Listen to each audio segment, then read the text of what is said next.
پیر سید مدنی میاں مدد اللہ علی کے خلیفہ اول اور دیگر سلاسل کے بھی خلیفہ ان کے پاس موجود ہے، اور دیگر سلاسل کی خلافت موجود ہے ان کے پاس. بیشتر کتابوں کے مصنف ہیں، لیکچرز کی جو ہے انتہا نہیں ہے. صرف جو ہے نا اسلامی علوم کے ساتھ ساتھ ماسٹرز کی ڈگری بھی رکھتے ہیں. میں بہت ہی ادب و احترام کے ساتھ گزارش گزار ہوں جناب علامہ مختار احمد نعیمی اشرفی صاحب کا کہ جو ہے وہ کچھ خطاب کریں، اور اس کے بعد انشاءاللہ جو ہے وہ دعا فرمائیں گے.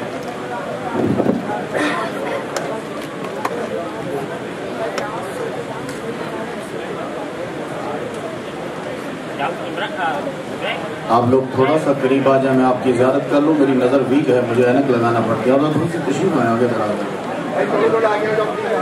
آج کی رات آپ کی زیارت بہت ضروری ہے. تشریف لیں آگے بڑھا. ابھی بہت آدمی پیچھے آ رہے ہیں. آپ لوگوں نے دعا مانگا. ماشاء اللہ ماشاء اللہ، اللہ آپ کو جزاک.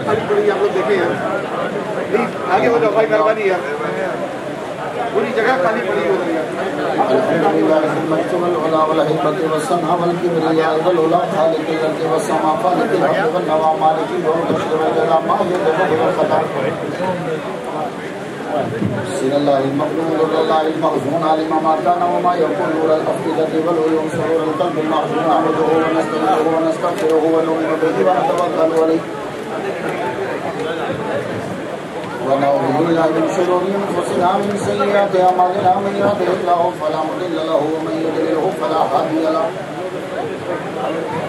ولا ند له ولا ضد له ولا والد له ولا ولد له ولا ولد بلد جلد جسد يسب سعوب ليتنا ولا وسيم جسيم رزيم نزيم نازم منازم لا ولا منازر له ولا منازم له ولا مقابل له ولا مساوي له ولا جسيم جسم جسم جسم لا ولا قسيم قسم قسم قسم لا ولا فريق فرق فرق لا ولا مثيل مثل مثال لا ونشهد أن لا إله إلا الله وأن ربوبيته وملوكيته وملكه وملكه وشمسه وقمره وأرضه وسميبه وسماء وحده مؤرى ومبرى ومنزه ومولى بالجلال وحده من يشرك به في ذاته وعاداته وحياته وصفاته أو عليه وكلامه متفردا متفكرا متنفرا متنصرا وعليه اللعنة والوبال ونشهد أن سيدنا وسيد ساداتنا وسيد ركعاتنا وسيد جماعتنا وسيد لطافاتنا ونورنا ونور ديننا ونور دنيانا ونور آخرنا ونور صدورنا ونور قبورنا وجميلنا وأجملنا وشفيقنا وأشفقنا وكريمنا وأكرمنا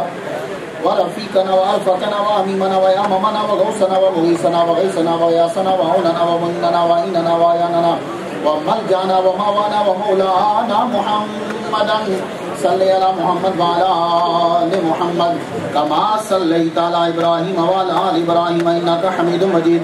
اعوذ باللہ السمیع العلیم العظیم الحفیظ بوجہ الکریم وسلطانہ القدیم من الرجس الخبیث المخبث الشیطان اللعین الرجیم وقبیلہ ونفخہ ونفثہ وہمزہ. بسم اللہ الرحمن الرحیم. ان اللہ ربی وربکم فاعبدوہ ھذا صراط مستقیم. صدق اللہ مولانا العلی العظیم وبلغنا رسولہ النبی الکریم ونحن علی ذلک لمن الشاہدین والشاکرین والحمد للہ رب العالمین. ان اللہ وملائکتہ یصلون علی النبی یا ایھا الذین آمنوا صلوا علیہ وسلموا تسلیما.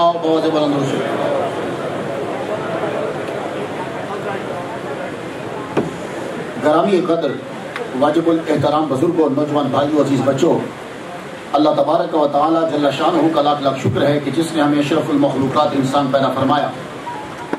اشرف المخلوقات انسان پیدا فرما کے اپنے پیارے محبوب طالب و مطلوب آقا نامدار مدنی تاجدار عرب و عجم فخر بنی آدم و آدم ہادی و سبل خیر الرسول احمد مصطفیٰ محمد مصطفیٰ صلی اللہ علیہ وسلم کی امت سے پیدا فرمایا. اصل مقصد ہمارا مکہ مسجد میں اور غوث الاعظم میں صرف دعا ہوتا ہے. یہ صرف تاکہ آپ ذہنی طور پر تیار ہو جائیں اور کوئی میسج آپ تک پہنچ جائے. میں نے ایک آیت تلاوت کی ہے، ان اللہ ربی. عیسیٰ علیہ السلام نے کہا ان اللہ ربی و ربکم، بے شک میرا رب اور تمہارا رب اللہ ہے. فاعبدوہ، اس کی پوجا کرو. ھذا صراط مستقیم، یہی سیدھا راستہ ہے. کوشش کروں گا کہ 10 منٹ میں بات مکمل ہو جائے. ہر چیز کا ایک راستہ ہے. جب کوئی چیز آتی ہے یا جاتی ہے تو جب آ جا رہی ہے تو راستہ ہوگا. رستے دو قسم کے ہوتے ہیں. ایک وہ رستہ ہوتا ہے کہ جو بن جاتا ہے, ایک وہ رستہ ہوتا ہے جو بنایا جاتا ہے. 59 بنایا گیا ہے, بیلٹ وے 8 بنایا گیا ہے, ہارون کا روڈ بنایا گیا ہے, یہ 1960 بنایا گیا ہے. کچھ روڈ ایسے ہوتے ہیں, رستے ایسے ہوتے ہیں وہ بنائے جاتے ہیں. کچھ رستے ہوتے ہیں کہ اگر 10 آدمی گھاس کے اوپر 20 مرتبہ چلیں تو رستہ بن جاتا ہے. تو ایک رستہ ہے جو بنایا گیا ہے, ایک رستہ ہے جو بن گیا ہے. ہمیں ڈسکس کرنا ہے کہ جو رستہ بنایا گیا ہے, جو بن گیا ہے پھر کبھی کریں گے. اب جو بھی چیز کائنات میں ہے اس کا ایک رستہ ہے. بسم اللہ الرحمن الرحیم. وَقَدَّرْنَاهُ مَنَازِلَ حَتَّىٰ عَادَ كَالْعُرْجُونِ الْقَدِيمِ. چاند بنایا ہے, یہ آتا ہے جاتا ہے. تو جب یہ آتا جاتا ہے تو پھر اس کا رستہ بھی تو ہوگا.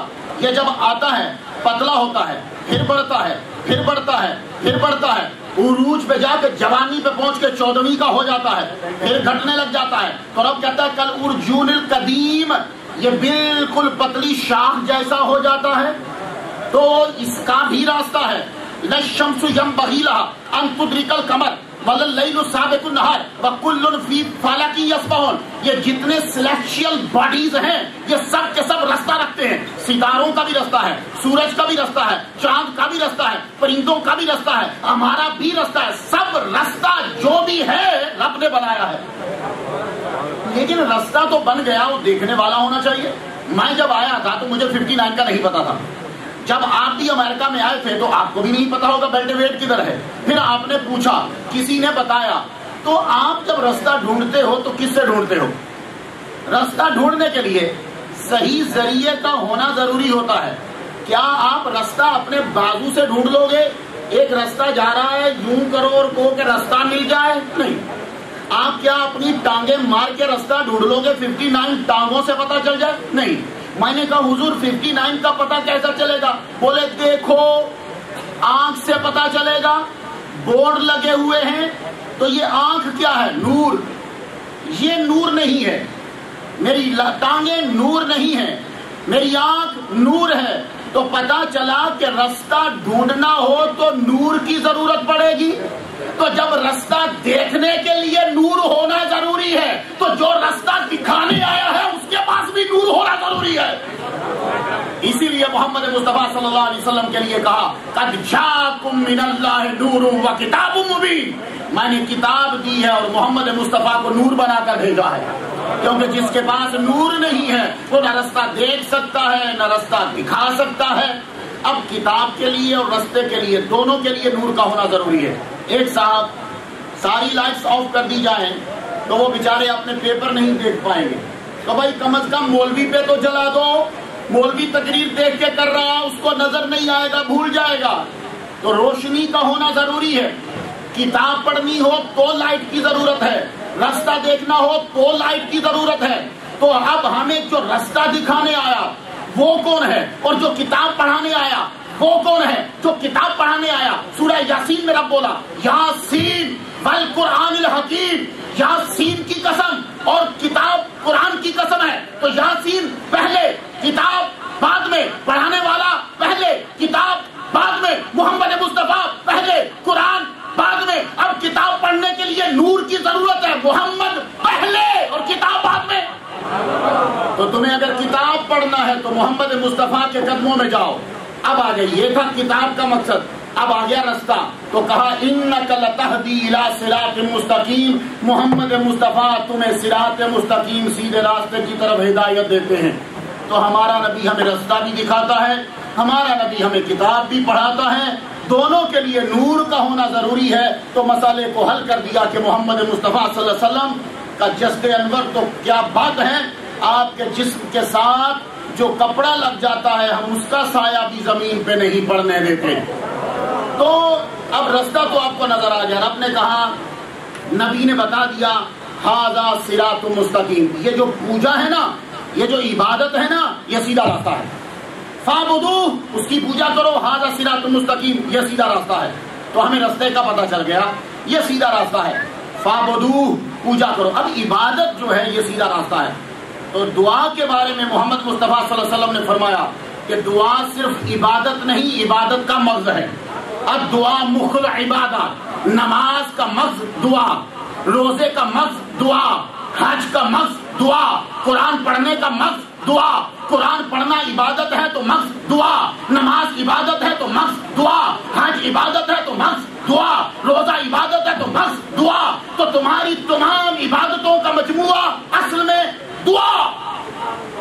تو سیدھا راستہ ہے دعا، سیدھا راستہ ہے دعا. اسی لیے آدم علیہ السلام جب رب سے مانگنے لگے تو کہا کیسے تجھ سے مانگوں، تو سکھا. تو رب نے پھر ان کو کلمات سکھائے. اب دعا کیا ہے؟ بس آخری بات تو ختم. سنیے سب لوگ آپ بیٹھے ہو، بچے آئے ہیں کہ میں دعا کروں گا اپنے امی اور ابو کے لیے، بوڑھے آئے ہیں کہ میں دعا کروں گا اپنے لیے اور اپنے بچوں کے لیے، عورتیں آئی ہیں کہ ہم دعا کریں گی اپنے شوہر کے لیے، بچوں کے لیے. آپ سب لوگ یہاں جمع ہوئے ہیں دعا کرنے. ابھی غور سے میری بات سننا. آپ لوگ بڑی دعائیں مانگتے ہو. دعا مانگنا ایک فن ہے.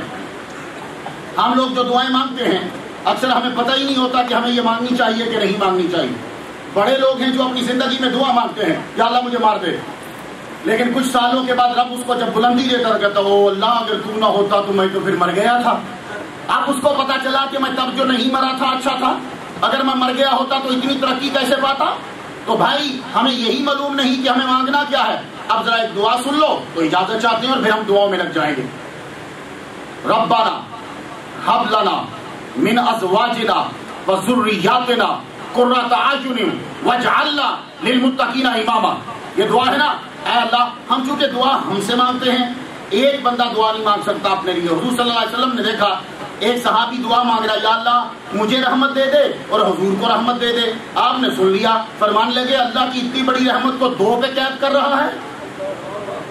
دو پہ قید نہ کر، اس کی رحمت سب کے لیے مانگ. تو ہماری دعائیں سب کے لیے ہوتی ہیں. تو اصل میں دعا کا اگر سنگل ترجمہ یہ ہوگا، یا اللہ میری بیوی کو میری آنکھوں کی ٹھنڈک بنا دے، یا اللہ میرے بچے کو میری آنکھوں کی ٹھنڈک بنا دے، پھر ان کی جو آگے نسل چلے ان کا مجھے امام بنا دے. یہ میں نے مختصر ترجمہ کیا کہ تمہیں تفسیر میں جانا نہ پڑے، ورنہ تو تمہیں چاہیے کہ تم عرفان القرآن پڑھو، تمہیں چاہیے کہ تم تراجم پڑھو، لیکن میں تمہیں مختصر لے آیا. ورنہ اس کا لیکسیکل میننگ یہ ہے، یا اللہ ہماری بیویوں کو ہماری آنکھوں کی ٹھنڈک بنا دے، ہمارے بچوں کو ہماری آنکھوں کی ٹھنڈک بنا دے، اور ہمیں متقین کا امام بنا دے. لیکن میں نے متقین کا ترجمہ متقی نہیں کیا، میں نے متقی کا ترجمہ کیا یا اللہ میری فیملی کا مجھے امام بنا دے. اب سننا، بس یہی بات آخری ہے. سنو، یہ جو آنکھوں کی ٹھنڈک ہوتی ہے نا، یہ ہم اکثر جب اذان میں اشہد ان محمد رسول اللہ ہوتا ہے تو قرۃ عینی بک یا رسول اللہ کہتے ہیں نا، قرۃ عینی، یا اللہ میری آنکھیں ٹھنڈی کر دے. یہ آنکھیں ٹھنڈی کیا ہوتی ہیں؟